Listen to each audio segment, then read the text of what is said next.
Investigation ద్వారా తెలుసుకొని నా దగ్గరకు వచ్చి మాట్లాడితే అప్పుడు నేను మాట్లాడతాను. ఒకటి లేదు ఒట్టిన గాలి మాట్లాడుకుంటే ఏం ఉపయోగం? అర్థమైందా లేదా?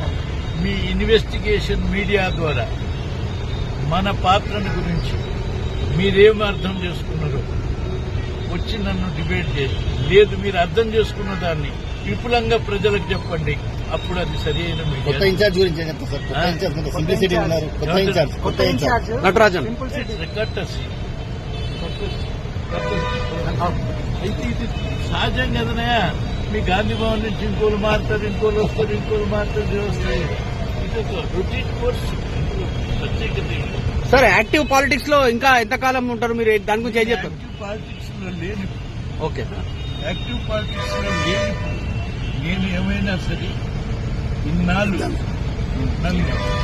నన్ను ప్రేమించిన, గౌరవించిన ప్రజలందరికీ కానీ, మిత్రులందరికీ కానీ, లేక పరిపాలన చేస్తున్నటువంటి వాళ్ళు కానీ, మనందరికీ తెలిసిన వాళ్ళుగా అవసరమైతే వాళ్ళు కోరితే సలహా ఇస్తారు, లేకుంటే లేదు. మీరు ప్రత్యక్ష రాజకీయాలకు దూరం, ఇక ప్రత్యక్ష రాజకీయాలకు దూరం.